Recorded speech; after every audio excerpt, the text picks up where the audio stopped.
Bonjour et bienvenue chers auditeurs, téléspectateurs, vous qui nous suivez à travers toutes les plateformes internet. Je suis Naomi Tamboué et aujourd'hui, pour ces podcasts d'aujourd'hui, je reçois Maître Grace Kachama, avocat près de la Cour d'appel de Limete. Avec Maître Grace, nous allons parler du féminisme, de sa place au sein de la société, au sein du foyer, bien sûr, si quand même elle a une place au sein de nos foyers. Maître Grace Kachama, bonjour. Bonjour Madame Naomi. Merci d'avoir répondu présent. Merci beaucoup. Je suis quand même un peu curieuse de voir un jeune comme vous, déjà avocat à la cour d'appel. Félicitations en tout cas. Merci beaucoup en tout cas. Je suis avocat au barreau de Kinshasa Matete. Et donc c'est le barreau près la cour d'appel de Matete. Nous sommes ravis de vous avoir sur le plateau. Merci beaucoup. Dans un monde en constante évolution, les notions de genre et de répartition de rôles au sein de nos familles sont de plus en plus remises en question. Les féministes qui prônent l'égalité entre les sexes peut-il véritablement transformer les dynamiques familiales traditionnelles? La question se pose. Aujourd'hui, nous explorerons comment les valeurs féministes peuvent influencer les relations au sein du foyer, favoriser un partage de responsabilités plus équitable et renforcer le bien-être de tous les membres de la famille. Nous abordons également les défis de résistance que rencontrent ces idéaux dans le contexte culturel divers. Qu'est-ce que le féminisme pour vous, maître? Merci beaucoup pour la question. Le féminisme pour moi c'est un courant philosophique, un courant de pensée qui met en avant l'égalité entre l'homme et la femme, et l'égalité dans les droits et l'égalité dans les devoirs. Voilà. L'égalité, oui, dans les sociétés, peut-être dans le droit à exercer professionnellement, Effectivement. le droit d'études pour les hommes comme pour les femmes, mais dans le contexte familial, est-ce que cette égalité peut être prônée? Ben oui, dans une famille, il faudrait que les parents éduquent leurs enfants de manière égale. C'est-à-dire, si vous avez des filles, vous avez des enfants hommes, il faut que ces enfants-là aient les mêmes droits. Vous savez, si les garçons doivent aller à l'école, la fille doit aussi aller à l'école. Si les garçons doivent se promener, la fille doit aussi se promener. Si les garçons peuvent commencer déjà à travailler, à peut-être vendre de l'eau ou quoi, la fille peut aussi le faire. Vous voyez, c'est ça donc l'égalité, parce que déjà actuellement notre constitution reconnaît à tout le monde les droits et les obligations. Voilà. Beaucoup de gens refutent aujourd'hui ces idées. En quoi le féminisme remet en question le note traditionnel dans le foyer? Je pense que le féminisme ne remet pas en question en fait les notes traditionnelles, parce que déjà tel que Dieu a créé le monde, il a voulu que l'homme et la femme, s'il ne faut pas parler dans les termes de mariage, l'homme et la femme doivent être dans la complétude totale, c'est-à-dire ils se complètent. C'est pas que l'homme ou la femme est supérieur à l'autre, non, ça c'est pas vrai. Donc on est égal. On est égaux. Selon Maître Grace, on est égaux. On est égaux dans les droits et dans les obligations, effectivement. Pour cette femme qui a la liberté de travailler ou d'exercer la profession qu'elle veut, comment les responsabilités doivent être partagées domestiquement dans la maison pour mettre un peu de l'équilibre dans son foyer? Effectivement, comme je le disais, que l'homme et la femme sont égaux, et les droits congolais dit que la femme ou les époux, voilà, au pluriel, les époux contribuent aux charges du ménage selon leurs états et selon leurs capacités. C'est-à-dire, si moi l'homme, je suis ministre et que ma femme est commerçante, nous deux, nous allons contribuer au ménage. Quand je parle de mariage et du ménage, je parle de la famille, je parle du foyer. C'est-à-dire que ce que gagne l'homme, il va les ramener en famille. Ce que gagne aussi la femme, elle doit les ramener en famille. Et ensemble, on essaye un peu de former une famille assez harmonieuse, une famille assez économiquement stable. Parce qu'on entend certains hommes dire quand tu travailles, ton argent c'est à toi, tu Non, non, non, non. Non, Vous savez, il n'est pas bon que l'homme soit seul. On est seul, on peut tout faire. Mais aussitôt qu'on a à côté de nous quelqu'un, il faudrait qu'à un moment donné, qu'on s'accorde sur tout ce que l'on peut bien faire. Parce que même le droit congolais actuellement, il nous dit que l'homme, disons, les époux, ça c'est une disposition légale, les époux doivent s'accorder pour tous les actes juridiques qu'ils doivent poser. Alors quand je parle déjà des actes juridiques, c'est quoi donc? C'est une manifestation des volontés susceptibles de produire des effets juridiques. Je donne un exemple. Oui, oui. J'ai faim, je voulais quand même acheter du pain. Il faudrait que ma femme aussi donne son accord. Vous voyez? Ça, c'est un acte juridique. Vous êtes à la maison, j'ai dit, bon, voilà, je viens de gagner 10 000 $, je voudrais quand même acheter une voiture. Aussi longtemps que je suis marié, je ne peux pas me donner les luxe d'acheter de mon propre gré. Effectivement, il faudrait que mon conjoint ou ma conjointe donne son avis. Oui, qu'elle soit d'accord, de sorte que je puisse procéder à l'achat de ces véhicules-là. Donc, les deux doivent s'accorder, même la femme, hein, même si elle veut acheter des bijoux, elle veut acheter je ne sais quoi, il faudrait qu'à un moment donné, que l'homme donne son avis, son accord, parce que finalement, la femme s'est fait belle pour l'homme et l'homme s'est fait beau pour la femme. Effectivement.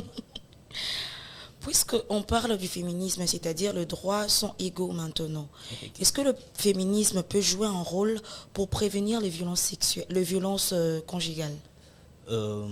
Effectivement, oui. Moi, je suis plutôt d'avis qu'il ne peut pas avoir de violences en famille. Parce que si réellement nous sommes en famille, pourquoi doit-on se violenter? Parce que si c'est mon épouse, pourquoi violenter? Si c'est mon époux, pourquoi les brutaliser? Je pense que c'est pas concevable. Il faudrait que la famille soit je pourrais dire, soit un exemple de modèle sociétal. Vous voyez, les sociétés que nous voulons bâtir actuellement doivent avoir pour fondement la famille. Si la famille elle est solide, exempte de toute violence, je pense que la société aussi sera solide. Et donc, dans la famille, avec les courants du féminisme, je pense que ce courant qui permet à ce que chacun puisse exercer ses droits librement, et donc ce courant met fin à certaines violences qui peuvent naître. Parce que lorsque, par exemple, la femme ne travaille pas, elle est toujours là à la maison, et l'homme sort, rentre peut-être tard la nuit, la femme sera peut-être pas capable de comprendre toutes les situations que l'homme peut rencontrer dans le monde du travail. Et cela peut causer des frustrations.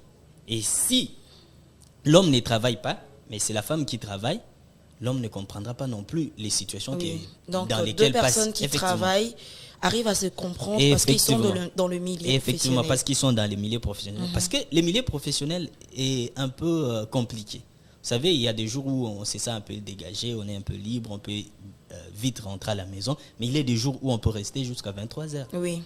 Et donc, si moi je ne travaille pas, je ne comprendrai pas que ma femme puisse rentrer à 23 heures, vous voyez. Et puis, ça peut créer des frustrations, et ainsi de suite. Donc, il faudrait qu'avec les courants du féminisme, que les époux parviennent à se comprendre, que chacun des époux puisse vaquer simplement et librement dans ses occupations, surtout professionnelles. Ok.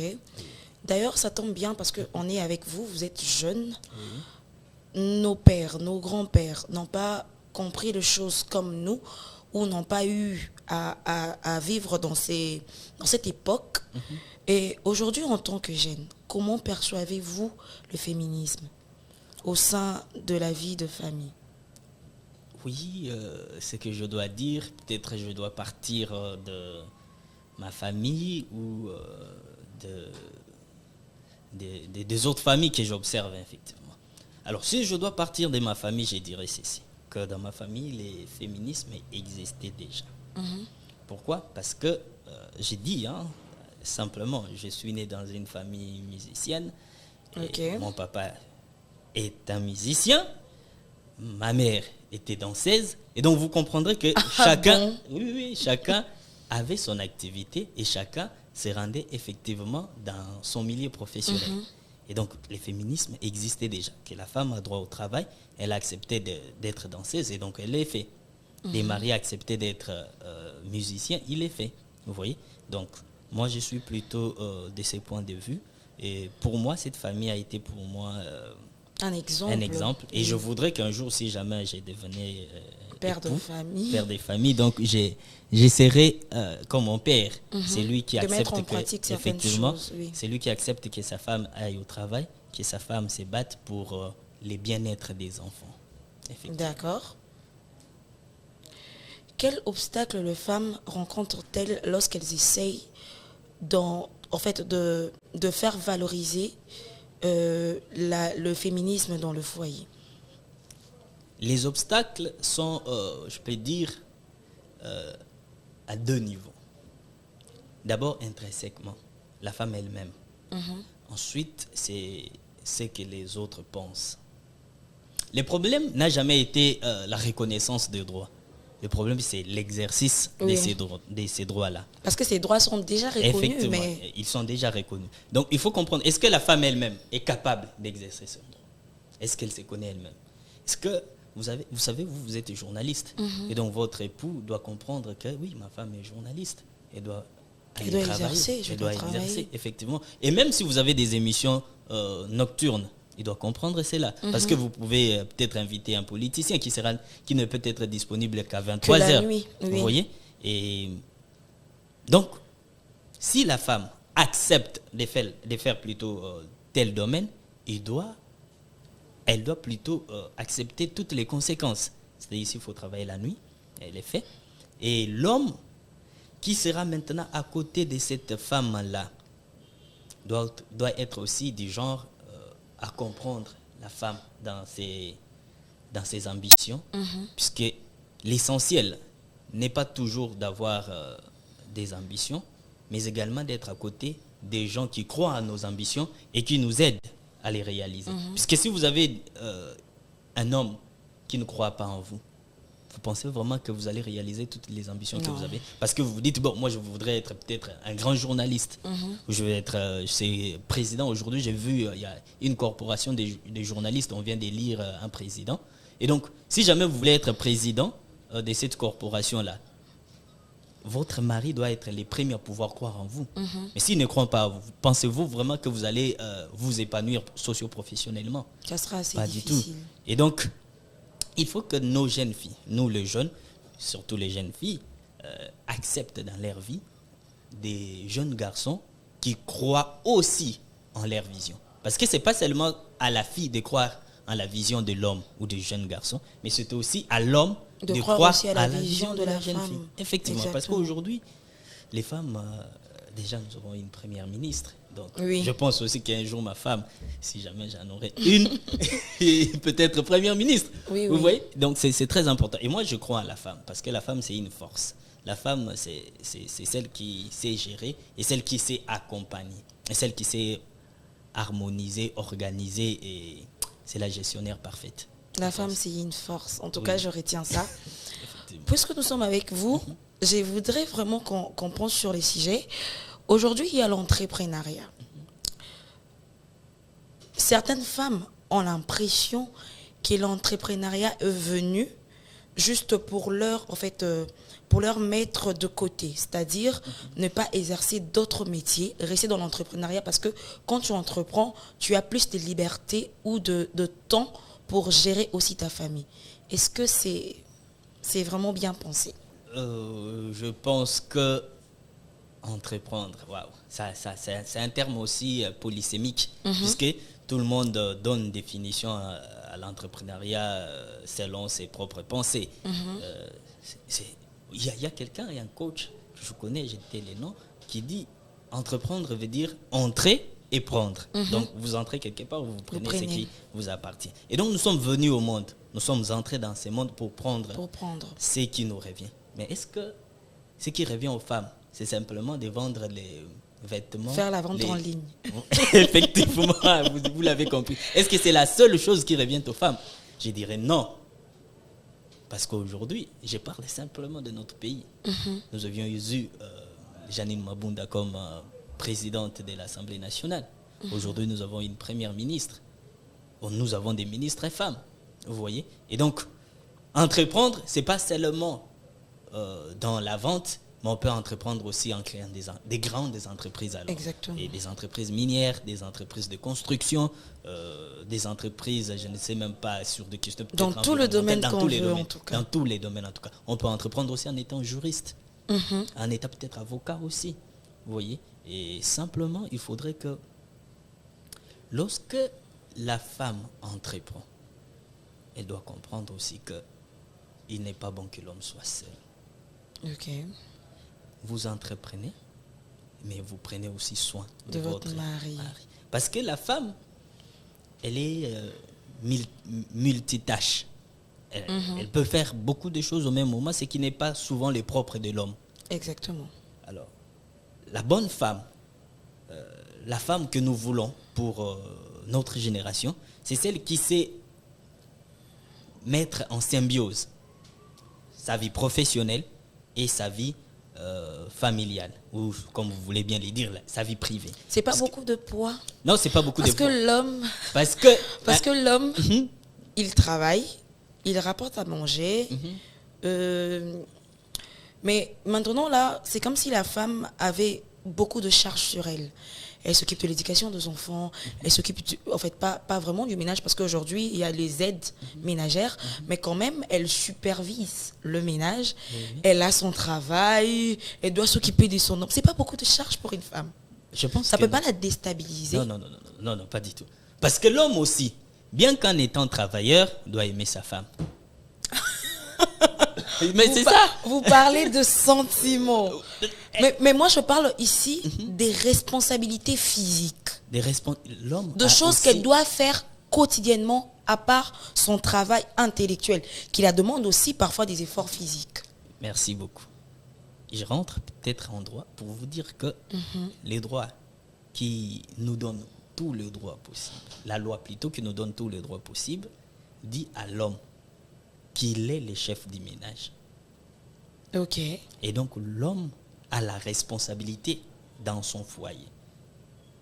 La responsabilité de sécuriser, la responsabilité de donner des directives, la responsabilité aussi peut-être de coordonner les choses, la responsabilité de scolariser les enfants, la responsabilité de prendre en charge sa femme, la responsabilité de prendre en charge tous les sujets qui se trouvent sous sa responsabilité, c'est-à-dire des aides ménagères, comme vous l'avez dit, et les autres personnels, la responsabilité de prendre en charge peut-être aussi les membres de la famille.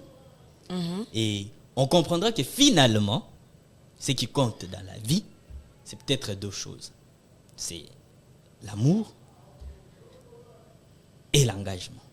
Okay. Quand je parle de l'engagement, je ne vois pas seulement l'engagement au sein de la famille ou dans des relations, mais également l'engagement dans les travails, dans la vie professionnelle.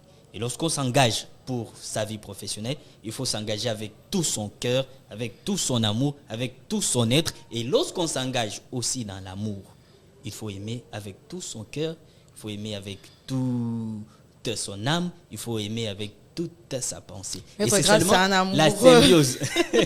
non, pas du tout. La symbiose de ces deux éléments permet à l'homme d'être complet. Une femme qui ne fait que travailler et ne pense pas à sa famille n'est pas complète. Un homme qui ne fait pense que travailler, ne pense pas à sa voilà, famille, n'est pas complet. N'est pas complet. Effectivement, c'est ça. En vous entendre parler, bon, c'est lorsque vous venez de dire, moi j'ai compris que la notion du foyer est mal comprise par les hommes. Certainement. Parce que les hommes, aujourd'hui, on est bantou, hein. On dit toujours aux filles, ndaku yayo. Donc, mobali nayo, aza chef nayo, ndaku yayo. Le mari, il sort le matin, il rentre le soir. S'il y a un problème avec l'enfant, c'est la mère. Catégoriquement, non, maman parce que la femme qui gère, je l'ai dit ici que la femme était. Donc, la notion de la parfaite. famille, du foyer est mal comprise par les hommes. Peut-être oui. Mal compris. D'accord. Merci. Pour cette femme qui travaille et son homme est d'accord qu'elle travaille, mais quand même la famille, les gens autour d'eux, n'arrivent pas à comprendre cette liberté, parce que ce n'est pas une liberté que l'homme donne à la femme, mais quand même, il faut des autorisations maritales pour faire certaines choses. Les gens qui les entourent n'arrivent pas à comprendre cette liberté que l'homme donne à sa femme d'exercer. Comment cette femme peut faire pour essayer de ramener tout le monde à comprendre son point de vue et le point de vue de son homme? Merci beaucoup. Je commence peut-être par rectifier une chose. Vous avez parlé de... vous avez dit autorisation maritale. Oui. Voilà.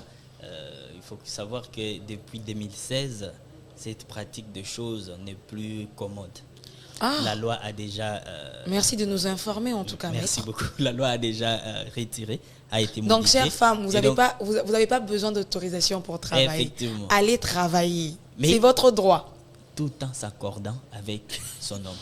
Puisque l'homme aussi, s'il veut travailler, il doit s'accorder avec sa femme. Voilà, on m'a appelé par exemple dans telle entreprise. Je vais être nommé peut-être, je sais pas, comptable. Je vais être nommé peut-être chauffeur. Je vais être nommé peut-être DG. Vous voyez?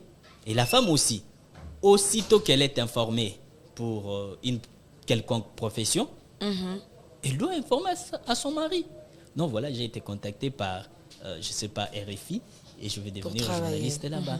Qu'est-ce que vous en pensez? Ah oui, c'est bien, je suis contente pour toi. Mais si l'homme commence à dire non, tu vois, ça c'est pas bien. Il faudrait que la femme aide l'homme à senser, et aussi l'homme, et il appartient aussi à l'homme d'aider la femme à ascenser. Pas seulement que la femme aide l'homme à ascenser, sinon ce serait un déséquilibre. L'équilibre voudra, c'est que une femme qui avance, qui a sens, doit faire ascenser aussi son homme. Et que l'homme qui a sens doit aussi ascenser sa femme. Effectivement. Donc c'est dans ce sens-là. Donc actuellement, les femmes n'ont pas besoin d'une quelconque autorisation, mais elles doivent s'accorder avec son homme.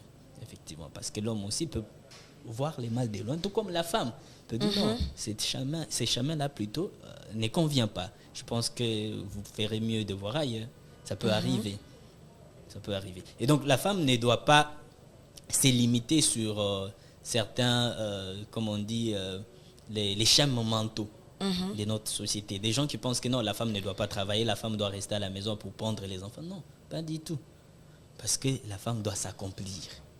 On est appelé. Elle a une vie, à part être mère de famille, épouse. Elle a une vie. Elle doit s'accomplir. Sinon, on l'enverra pas peut-être à l'université ou à l'école. Elle y va pour apprendre. Mais pour faire quoi? Après avoir appris, il faut pratiquer. Est-ce que ce qu'il a appris ou ce qu'elle a appris, elle doit la pratiquer dans le foyer? Je pense que non. Elle devient maîtresse des enfants. Non. Elle doit pratiquer dans le monde professionnel, effectivement. Merci, maître. On a l'impression, à Kinshasa, peut-être on peut dire, bon, même dans certains coins de Kinshasa, il y a beaucoup de gens qui ne sont pas informés. D'ailleurs, vous venez de le voir, que je ne savais même pas qu'il n'y avait plus besoin d'autorisation maritale pour travailler. Donc, il y a certaines personnes dans certains coins de la ville, même allant plus loin dans les provinces, qui ne sont pas informées de ces choses. Qu'est-ce que l'État peut faire pour promouvoir l'égalité au sein de foyers? Qu'est-ce que l'État peut faire pour promouvoir l'égalité au sein des foyers? Je prends dans tous les secteurs, dans l'éducation... dans tous les secteurs. Effectivement, l'éducation, je pense que l'État a déjà un programme éducationnel et nous avons l'école primaire où nous apprend les civismes. Il y a un cours là, et je me souviens de l'école primaire, c'est SM, je crois, oui. SM, éducation civique et morale. Voilà. Là, nous avons une éducation totale, complète, qui nous fait savoir nos droits. Et ces droits-là ne sont pas exercés simplement dans la vie professionnelle, mais également dans la famille. On vous dit les droits des enfants, on vous dit les droits des parents, les droits peut-être des travailleurs. Mais finalement, on vous dit les mariages comme institution. Comment on doit se comporter? On dit, bon, il faut passer peut-être par les fiançailles. Les fiançailles, après les fiançailles, il faut donner la dot et finalement épouser la fille. Et lorsqu'on vous prépare là, il y a un certain nombre de conseils, il y a un certain nombre de droits et peut-être des obligations qu'on apprend à toutes les deux parties, c'est-à-dire et l'époux et l'épouse. On a parlé de personnes qui ont la chance, parce qu'aujourd'hui en Afrique, être sur le banc de l'école, c'est une chance. On a parlé de personnes qui ont la chance d'être sur le banc de l'école. Mais pour cette fille-là, qui n'a même pas eu la chance d'être sur le banc de l'école, elle est mariée à une personne, et cette personne, bon, en étant mariée, elle constate qu'elle a un talent pour ci, pour ça, et elle s'est dit, je veux entreprendre. Pour cette personne qui n'a pas assez de connaissances, qui ne sait pas qu'elle a le droit de le faire, comment faire passer le message? Actuellement, il y a beaucoup des organisations de la société civile qui promeuvent effectivement les droits civiques et même les droits politiques de chaque citoyen. En tant que citoyen, que vous soyez lettré ou pas, vous avez quand même la possibilité d'avoir quelques organismes, quelques associations locales qui peuvent vous informer sur vos droits, sur vos obligations au sein de la famille et au sein de la société. Et donc, je pense que pour cette jeune fille-là qui n'a jamais été à l'école, elle le peut. Cependant, rencontrer une Asbel dans sa rue ou dans l'avenue pour être informé sur les questions de droits et des obligations. Voilà. Vous, les hommes, quel rôle, en fait, comment pouvez-vous jouer un rôle actif pour promouvoir la féminité à la maison? Tout doit passer par, certainement, la communication. Je pense que les jeunes qui veulent s'engager dans cette vie-là, dans la vie amoureuse, dans la vie familiale, ils doivent déjà comprendre que, avant même peut-être les fiançailles, comprendre quel est le type de personnes qui est à côté de moi. Puisque les droits sont là, mais les personnes qui sont à nos côtés peuvent constituer des obstacles pour l'exercice de ces droits. Alors, si vous avez une notion assez poussée de liberté, ou si vous avez des ambitions telles que devenir chef d'entreprise, devenir peut-être politicienne, il faut certainement s'entourer de gens qui croient, comme je l'ai toujours dit, à vos ambitions et qui peuvent vous aider à les réaliser. Souvent, peut-être, les gens ne nous aident pas, mais l'élément le plus important ici, c'est croire. Quelqu'un qui te dit, Madame Naomi, moi, je pense que vous ferez une belle journaliste. Madame, je pense que vous pouvez devenir la présidente, je ne sais, de l'Assemblée nationale ou même la première ministre. C'est cette personne-là qui voit quelque chose que les autres ne voient pas.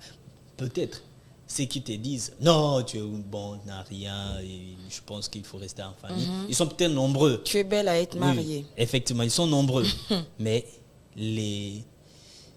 ce qui est important dans la vie, en fait, c'est pas ce que les gens disent, mais c'est ce que nous faisons nous-mêmes. Puisque finalement, notre responsabilité ou la responsabilité revient à nous-mêmes.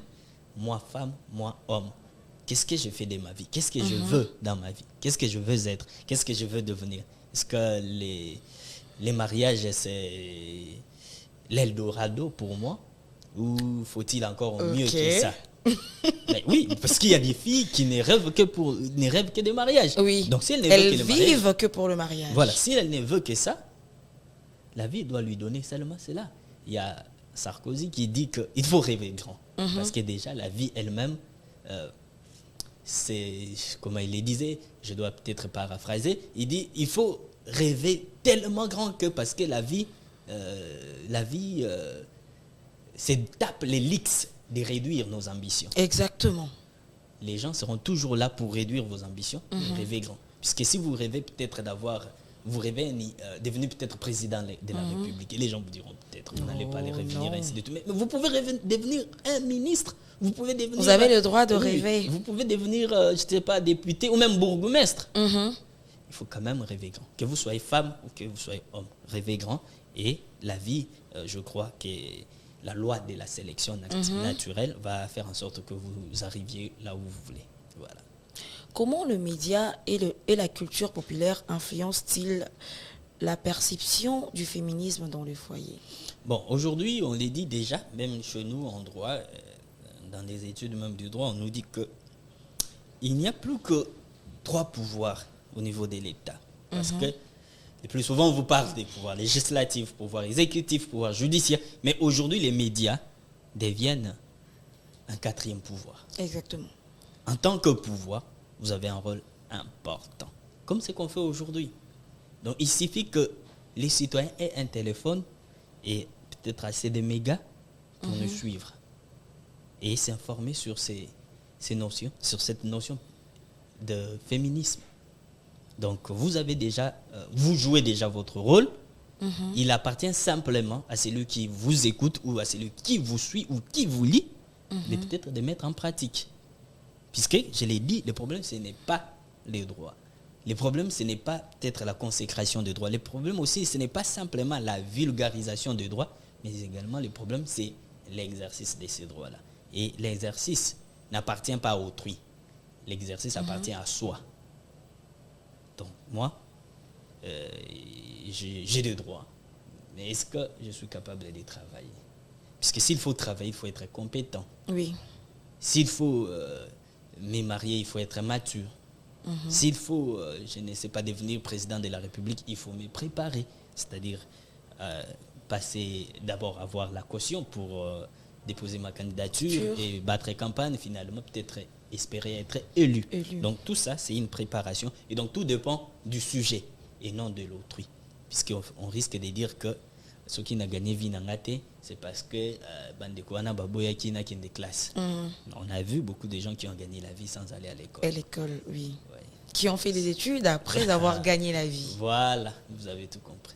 Effectivement, les médias jouent déjà un rôle important aujourd'hui. Il suffit simplement aux citoyens qui sont informés de pratiquer leurs droits.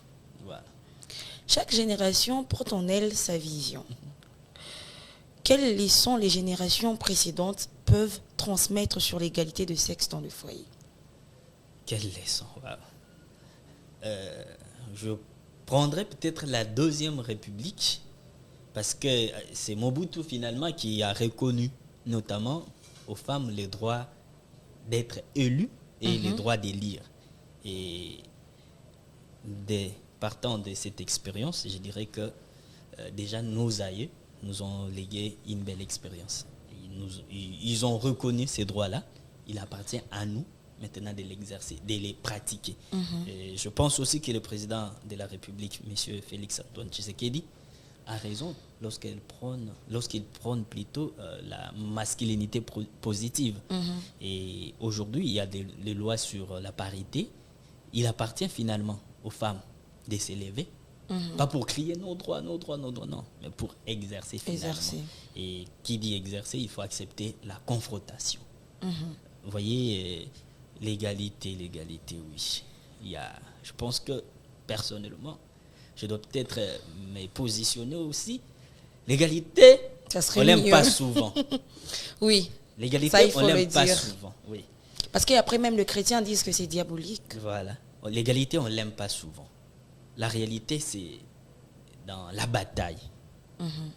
Comment je me bats pour devenir ce que je veux devenir? Parce que les droits, ils sont là. La nature, elle est là. Il y a comment on l'appelle, un manguier. Il appartient à celui qui a plus de force de grimper pour cueillir la mangue. Et donc, si vous n'avez pas de force, que faire? Non, Dieu nous a tous créés. Nous avons le souffle de vie. Nous avons la vie devant nous. Nous avons le droit. On dit, bon, les manguiers est là, les mangues sont mûres, qui veut peut. Mais vous ne voulez pas grimper. Et vous criez, ah non, on ne nous donne pas des mangues. Non, il faut plus de volonté. C'est donner du mal.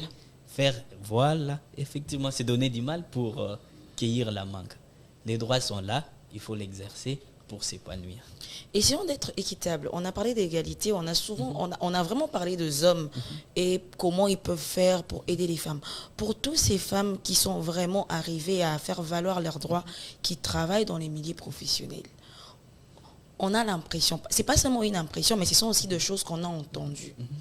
Il y a de ces femmes arrivées là où elles veulent être, elles changent de comportement. Certaines deviennent plus autoritaires, invivables dans les bureaux, Ça, ce sont des choses que j'ai entendues. Invivable, elles ont l'impression, elles ont l'envie de dominer parce qu'elles se disent que je suis peut-être directrice et mes subalternes sont deux hommes, sans domination, ils ne vont pas me respecter. Pour ces femmes-là, quels conseils pouvez-vous donner? Pour moi, je pense que déjà, je suis chrétien et puis on dit que toute autorité vient de Dieu. Et donc, si une femme est mon chef, pourquoi ne pas la respecter, simplement? Est-ce qu'elle doit, je ne sais pas, changer de comportement? Ça, c'est les hommes qui n'acceptent pas. Hein? Bon, n'est pas accepté, je pense que c'est dur. Puisqu'on a vu et on voit jusqu'aujourd'hui des femmes qui sont des chefs et elles dirigent. Est-ce que c'est pour autant que les hommes disent que je ne veux plus travailler? Non. Parlons de respect dans la société. Oui. Avoir de rêves, avoir une vision ou vouloir travailler professionnellement, c'est bien. Mais il y a certaines personnes qui font de choses pas nettes pour y arriver, surtout les femmes. Parce qu'il y a beaucoup de gens qui les disent, les femmes ne sont pas compétentes, elles arrachent certaines postes ou certaines choses en faisant de pratiques. Certainement, je ne peux pas tout dire, mais vous comprenez. Est-ce qu'elles peuvent faire autrement? Parce que faire autrement aussi peuvent aider à ce qu'elles arrivent sur le haut de l'échelle. Mais il y a certaines femmes qui préfèrent faire autre chose pour y arriver. Quel serait un conseil que vous pouvez donner? Merci beaucoup. Vous avez posé une belle question à laquelle vous avez déjà répondu. D'ailleurs. Hein? Oui, puisque vous avez dit, est-ce qu'on peut faire autrement? Oui. D'ailleurs, je vais vous appuyer en disant que tout chemin mène à Rome. Ok, mais je oui, donc tout chemin mène à Rome. C'est-à-dire que c'est pas parce qu'elle a fait ceci pour arriver là-bas que je dois obligatoirement faire la même chose. Sinon, la vie, ce ne serait qu'une monotonie. Il faut que chacun prenne conscience de sa bataille et de combattre comme il faut pour finalement remporter la victoire. Vous voyez, les problèmes, peut-être aussi, ce ne sont pas toujours des femmes. Parce qu'il y a des sollicitations, tout cela. Qui viennent des hommes. Donc, on va le dire. Effectivement, les hommes qui sollicitent. D'où les harcèlements au milieu professionnel. Effectivement. Mais la femme qui se connaît se respecte. Le respect n'est pas extérieur à nous. Le respect est intérieur à nous. C'est du respect intérieur que se reflète ou ressort les respects extérieurs. Donc, la femme qui se respecte prend emprunte des chemins qu'il faut pour arriver à atteindre ses objectifs. Voilà ce que je pourrais dire. Maître, nous allons déjà prendre votre mot de la fin parce que nous sommes déjà à la fin. Ah oui, je dois donner les mots de la fin. Oui. Qu'est-ce que je dois dire sur le féminisme? J'y ai réfléchi depuis que je venais. Je me disais, bon, effectivement, ou probablement, on me posera la question de donner un mot de la fin. Qu'est-ce que je dirais? Vous savez, et peut-être que je l'ai déjà dit tout au long de l'émission, le problème n'est pas la consécration de droits. Le problème n'est pas la reconnaissance des droits. Le problème, c'est l'exercice. Il faudrait que nous prenions de plus en plus conscience de ce que nous sommes, de ce que nous voulons, pour que finalement, l'on réalise ce que l'on veut. Qui veut devenir président de la République va certainement se donner certaines limites. Il va refuser certaines discussions. Il va peut-être être aussi ennuyant par rapport aux autres. Mais tout objectif ou toute vision a un prix à payer. Et qu'il faut accepter de payer les prix pour que finalement vous remportiez la victoire. Parce que, comme il dit, ce qui alimente les cœurs n'est pas souvent la victoire ou le fruit du travail, mais c'est l'effort fourni. Donc il faut avoir ces goûts-là de l'effort, il faut payer les prix pour arriver à atteindre ses objectifs. Car ce qui est gratuit détruit, ce qui est gratuit nous lie. Ce qui est gratuit, en tout cas, comme je l'ai déjà dit, nous détruit. Voilà un peu mon mot de la fin, et que les femmes doivent se battre pour réaliser les rêves, car les droits existent déjà. Merci. Merci, maître. Je pense qu'avec ces discours, je n'ai plus grand-chose à dire. Mais chères femmes, sachez que nous avons tous le droit d'exercer. Nous avons le droit d'avoir une vie professionnelle tout en étant aussi mère de foyer et épouse exemplaire. Et pour avoir toutes ces choses, pas besoin de faire n'importe quoi, mais par le travail. Parce que le travail, en tout cas, peut nous faire arriver là où nous voulons. Ça dépend de votre vision et de votre objectif. Je suis Naomi Tamboué et aujourd'hui, j'étais sur le plateau d'Afromédia pour le compte du coup du cœur. J'ai dit merci à Monsieur Igor pour le son et les studios. C'était impeccable. Pour tout besoin de désinsectisation, j'allais dire, dératisation et nettoyage, contactez à Arkima Service de Monsieur Arnaud Massambombo. En tout cas, le service, je n'ose même pas y parler. Vous allez voir de vous-même. Je dis merci à toute l'équipe d'Afromédia, merci à maman Yvonne qui nous suit depuis les États-Unis. Nous disons un grand merci à Esther Konga qui est toujours scotchée sur nos antennes pour nous suivre. Et merci à vous, chers téléspectateurs, d'avoir répondu présent à notre rendez-vous d'aujourd'hui. J'espère vous rencontrer prochainement. À bientôt. Merci.